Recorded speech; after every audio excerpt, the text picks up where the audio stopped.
Well, what an honor it is. Anna Mae Groves. Okay, I follow you on Instagram and am completely inspired by your fashion choices.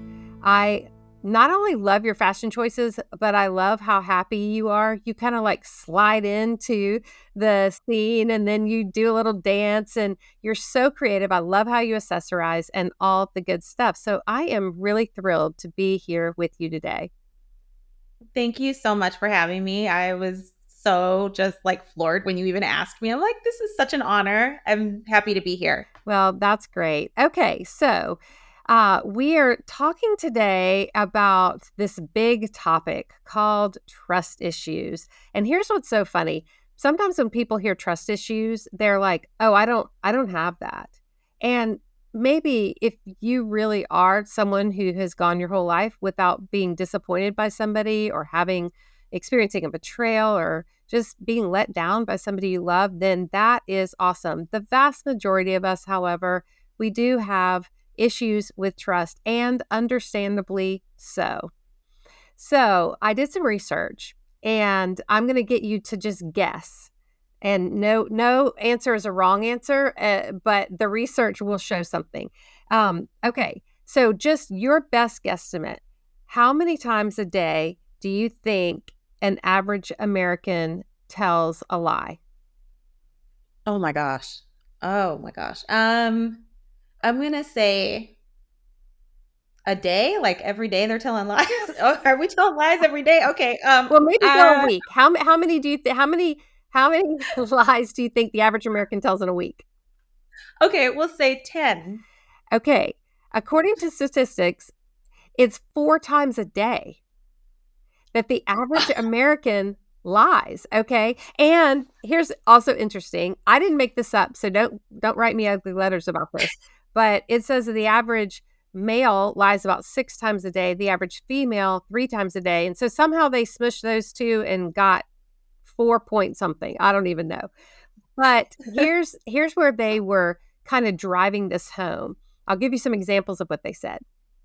So they said a lot of them are courtesy lies, like for social graces. You know, when somebody says, "Do I look okay?" and you say yes, but inside you're really thinking, "Oh, I definitely wouldn't wear that hat. I definitely wouldn't wear those socks," you know? But just to be kind, and understandably so. We want people to be kind, right?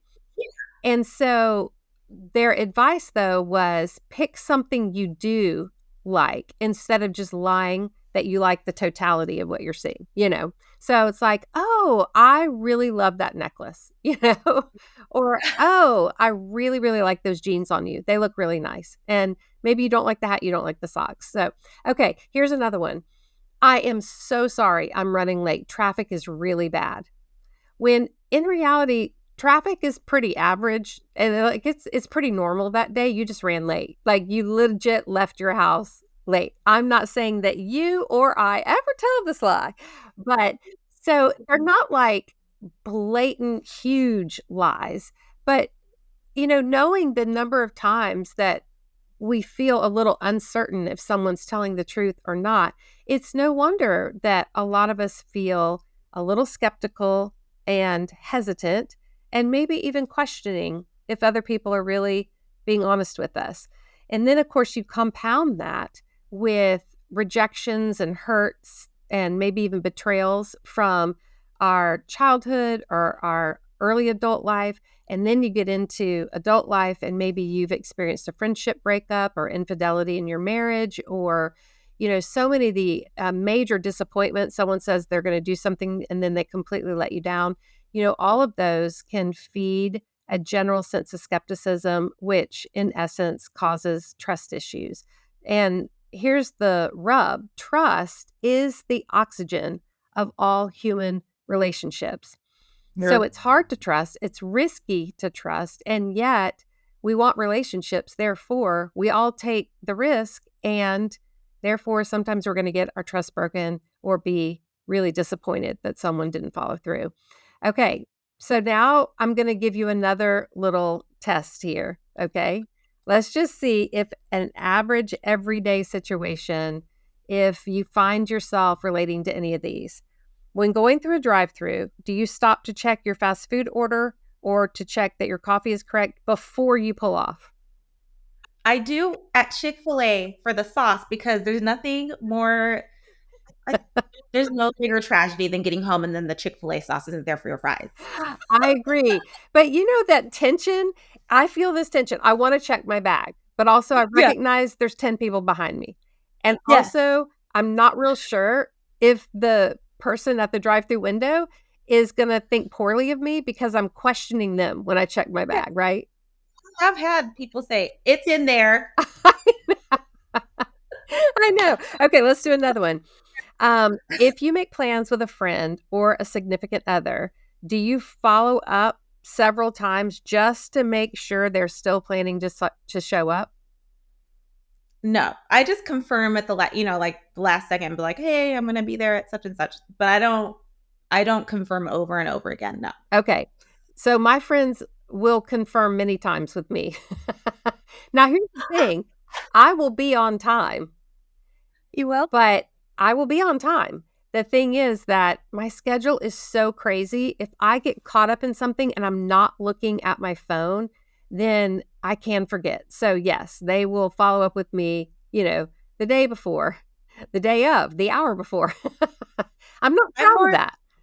I'm late, so I will show up, You just might be late. but it's gonna be late, yes. Okay.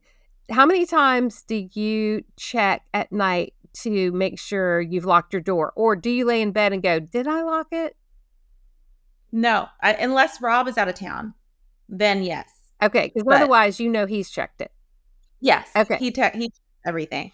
Do you ever have a situation where you leave the house and you're like, "Okay, did I leave any hot thing on? Like the iron to iron my clothes, the steamer, or like a flat iron or a curling iron or anything like that?"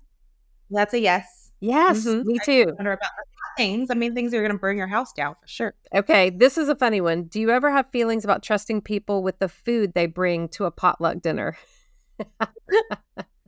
I've seen way too many videos of pets and cats on counters and people openly admitting that they don't wash their hands and then they pretend to wash their hands in public.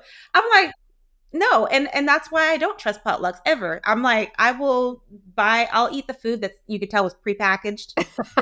Brought from the grocery. Okay. Well, I think, in those everyday scenarios, I want to say, of course, we have some of those trust issues. Okay. Now let's turn to a little more serious of a note.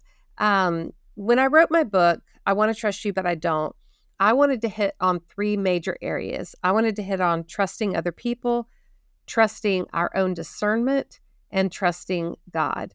And I don't know how much you know about my story, but I did go through a major betrayal and walked through such a painful discovery that my ex husband was being unfaithful. We tried for years to renew everything and to reconcile. And we did renew our vows, and then trust got broken again in other ways, not just infidelity, but in so many ways. And you can't repair trust that keeps getting broken. And Mhm. so, without being too personal or invading your privacy at all, do you have an example of when you've walked through a situation where you really either had your heart broken or you were just surprised that someone didn't turn out to do what they say they were going to do or to be who they say that they were? Yeah, gosh, I mean, I'm sure there's a lot of examples, but one that comes to mind, and I think a lot of people have this experience at times, is having church hurt from a leader who did something wrong and then, never was held accountable or never apologized. And so then you go through, like with all of this hurt and wondering, like, oh, is this leader who they say they are? So for me, that would be a big one of, belonging to a space where you feel like there's a lot of trust and then it's completely broken. And then when you move on and go to the next thing, in the back of your mind, it's like, well, I wonder what's really going on, because of your experience. And so for me, that would be a big one. And that's such a common one these days. It breaks my heart that that's true. But I very much understand how you could go to another church or another organization or another ministry and think, if I pulled back the curtain, would I still want to come here? Would I still want to attend? Would I still want to give? Would I still want to serve? And that's so understandable.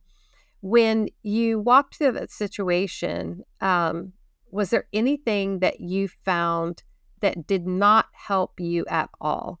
Like comments by other people or expectations that felt suddenly unrealistic to you? Yeah, I think one of the things that I had to work through was not worrying about whether or not those people would be held accountable. Because I think in my mind, I'm like, oh, it looks like they're just living their best life over there, and they left a trail of destruction or whatever. And so just looking at that and going to a place of like, oh, well, gosh, they're not being held accountable, and not realizing that, well, number one, it's not my job to like worry about that part. Of course, if there's stuff that I need to report or something like that. But as far as like wondering if they're going to be held accountable, how are they going to be held accountable? Am I going to see them being held accountable? Like, I want justice or whatnot. So moving away from that and getting into a place of like, it's not your job. That is not your job. And you're going to focus on your healing instead of focusing on what's going to happen over there. So that would be one thing that wasn't helpful, was focusing on, oh, what's going to happen over there? What are they going to, is God going to take care of this, and wanting to see it in a certain way in my eyes instead of just trusting that God's going to take care of it. That is so relatable. I relate to that on such a deep level. Mine's not church hurt, but of course, betrayal hurt, and when I walked through the death of my marriage, it was so painful because it was such a significant loss. I'd been married almost 30 years, but it wasn't just the loss of that relationship. It was also fallout from some friends too. And there were different reasons that a couple of my friends just didn't go the distance. But in one situation, is that friend wanted to pinpoint why this happened and what I did to cause this to happen. And so I remember I had a conversation with her, and she said, "Well, you travel a lot." As if that is a justifiable reason for a spouse to go and cheat, and it's not. But I think what was happening there is that she wanted to know, is this ever going to happen to me? And if she could attach the reason that this happened was because I travel and she doesn't travel, then it just made her feel safer that maybe this won't happen to her too. But, people will have all kinds of thoughts and all kinds of harsh commentary. So for me, that was a big part of the fallout. But I remember times where I just sat there and thought, especially with my ex-husband, this feels so incredibly unfair because it seems like he is now living, like you said, his best life. And that, he was able to just walk away. And I was left picking up the pieces of my broken heart and my kid's broken heart. And suddenly now there's not two people helping to run the household. It's just me. And I just remember thinking, God, like, it was enough that they hurt me, but now I see no justice at all. Like I don't see them experiencing any kind of consequences, and that was really challenging for me. And here I am many years removed from that, and my life looks completely different. And God has given me some sweet perspectives with that have really, really helped me. But one of those is when someone sins against us, there is this pleasure that they experience. It's like that was the reason, the selfish reason that they wanted what they wanted. Okay. So there is that pleasure, that whatever was pleasurable about that sin. But there's also at the same time a consequence that starts to become unleashed because every sin has consequence built inside of it. So we don't participate in sin and only get the fun part. We also unleash the consequences. And so what helped me is to know I didn't have to know that there would be consequences for their actions, but because I do understand that consequences are built into the actual sin, it helped me to have a little more peace. And it's not that I wanted that other person to suffer.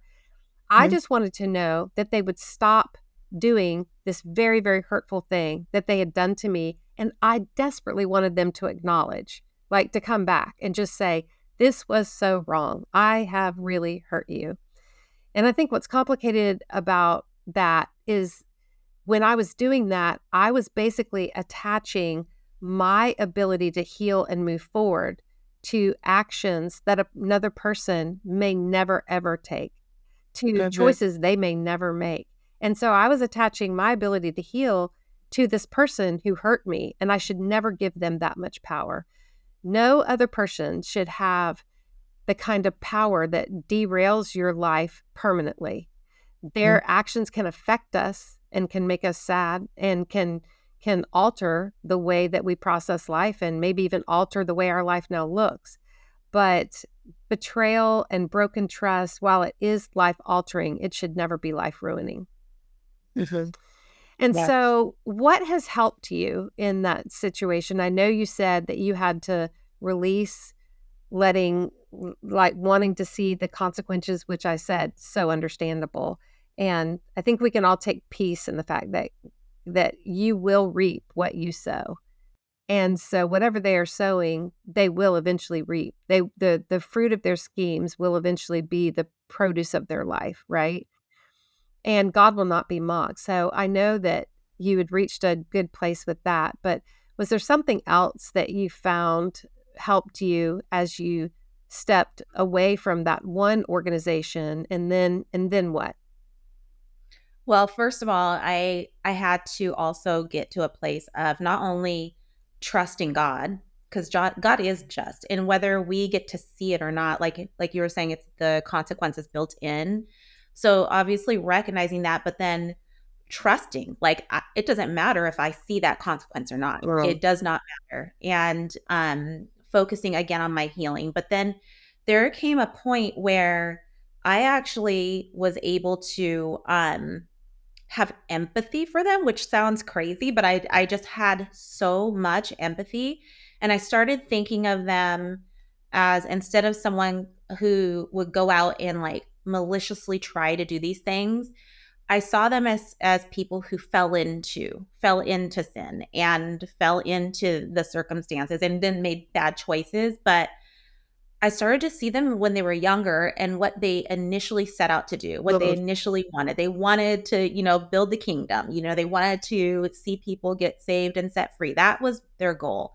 And I started to grieve for them and with them for what never occurred for them. Like they never got to get to the great thing that God would have done through them had they stayed out of sin. And so I started to grieve for them and I started to have empathy for them, and that really helped me. And then moving forward, really just knowing that I can't project my experience on everybody else. well, So, when I'm looking at a pastor, I have to also trust that God is going to protect me. God's going to take care of me. And of course, trust my discernment. If there's something, if my spidey senses are going off, like it's okay to like go down that road and put up safeguards for myself. But without ruminating on things and thinking and going worst case scenario in my mind, but looking at people with new eyes and asking God to help me see them how he sees them. Um, and then just again, focusing on my relationship with God and focusing on my healing and focusing on, what is God doing in me, and in what ways has he healed me and allowed me to move forward in peace. that's so good. I love what you said. You had to get to a place of empathy. I also have tried to do that as well. And when someone causes hurt, chances are it's because at some point in their life they have been hurt. And we don't have to know what happened to them. We don't have to know the details or anything. But if someone is causing hurt, chances are it's coming from an unhealed place where they were hurt. And so Mhm. that does help to have a little empathy, maybe not for the actions they did now and the person they are now, but imagining them as a young child getting hurt. And then these are the consequences years later. So Mhm. that has helped me a lot. Okay, social media. Social media can be so much fun. You and I have connected through social media. I have pieces in my wardrobe that I treasure because of your influence on social media. But social media can also be really tough. What are some of your greatest challenges being on social media? Um, there's so much good. There's so much good, and I am so grateful for what I get to do. I would say the biggest challenges as far as like since we're talking about trust, I would say just trusting God to defend me. Like some people can come up with like all kinds, like they can just say whatever they want and assume a lot. And I've received like DMs that were just assuming things about me or about my family or about my husband. And when I first started, I felt the need to defend myself. Like I had to explain. I'm like, oh no, I didn't want anyone to think.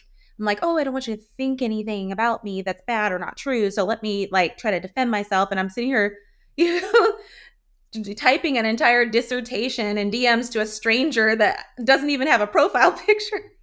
So I had to get to the point where I had to trust that God is my defender. I am not my defender. And I can't control what people think of me. I have to just do what I do, let my actions speak for themselves and for me and my family, and let people see the fruit of my life and just hope for the best and know that like God's got me, and it doesn't matter. It's not my business.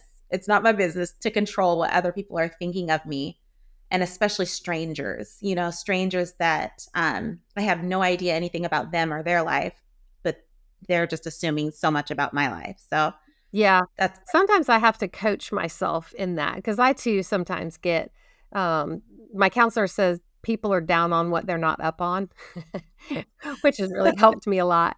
But I sometimes I have to coach myself and say, if someone has a question, I can answer that question. But my counselor also taught me this: adults inform, children explain. And so I can answer a question and inform them about a fact, but I don't want to explain because usually those explanations just make more questions come up, you know? And unless someone has sat close enough to me where they've seen my eyes leak tears, they don't have the right to speak into the depths of my heart. Only my friends who have sat with me and who love me, and we have that kind of relationship equity where they can say hard things to me and they are paying attention and I'm paying attention to them. That's part of our friendship pact, right? But I yeah, also know what they say is from a place of understanding and love, and they know all the facts and other people don't. So if somebody asks a question, great. I can answer the question. If someone has a good point, sometimes it's like their accusations are not true, but there is this one good point. It's like, huh, maybe I yeah, should consider that. Then that's okay. But man, it is challenging. It is challenging when you have people misunderstanding you. That's one of my feelings. That's a feeling in my heart I do not like, is for someone yeah. to misunderstand me and then misjudge my intentions, because that's heartbreaking.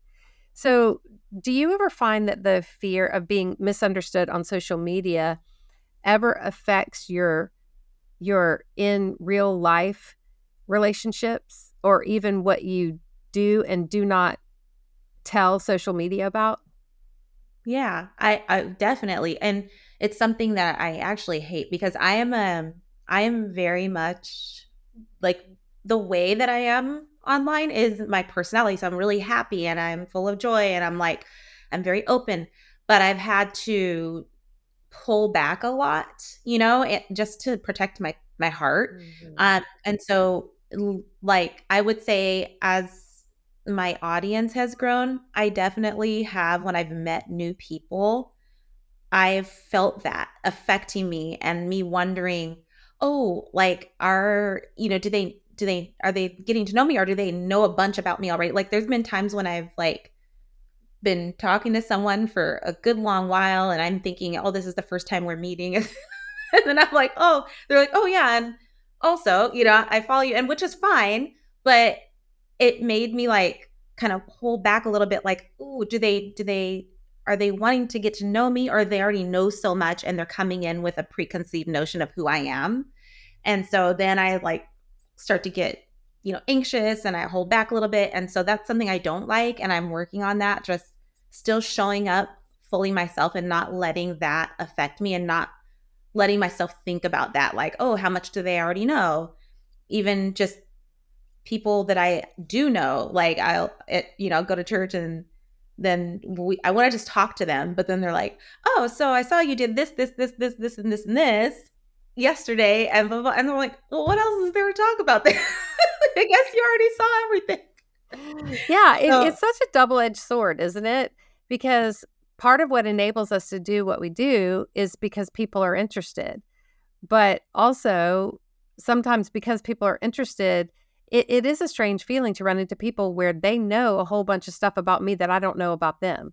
And that can feel strange sometimes. I wrote in the book, I Want to Trust You, But I Don't, that the fabric of trust is made up of safety and connection.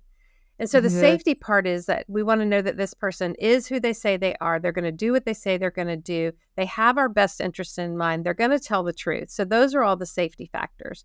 And then connection is just that spark. It's like, oh, I like you and you like me and we enjoy spending time together. And so that connection piece is equally as important. So what we really want are connections that are safe. But what can happen sometimes if somebody makes us start to feel skeptical and we kind of turn our head and we're sensing red flags, there's one of two reactions that we can take if we carry this to an extreme. One is we can say, no, I want this relationship so badly that I'm going to diminish my need for safety and I'm going to ignore the red flags. The other response is, no, I prioritize my safety the very, very highest. Therefore, I have to withdraw from this person. I'm going to diminish connection because the risk of this relationship feels too high. So, one of mhm, the goals of my book is to help people bring those things back into equilibrium, the safety and the connection, and to go ahead and say, even as a Christian woman, distrust is sometimes the wisest choice to make. We don't want to give unconditional trust to every person because that's not always wise. And so distrust is sometimes the wisest choice we can make, but we don't want to distrust everyone. And so that's one of the challenges, you know? And if trust is the oxygen of all human relationships, we have to have trust. There has to be an element of trust inside. So just to wrap up, there's one last part of the book that I'm really excited to talk to you about. I wrote a chapter at the very end. It's called Ice Makers and Oceans. And oh my gosh, I that's know. I'm really excited about this. So here's what the deal is. Ice Makers and Oceans is at the very end of the book where I encourage people, you don't want to live your life or reduce your life down to the limitations of living hurt. Like just because somebody's actions impacted you, it doesn't have to take you out, right?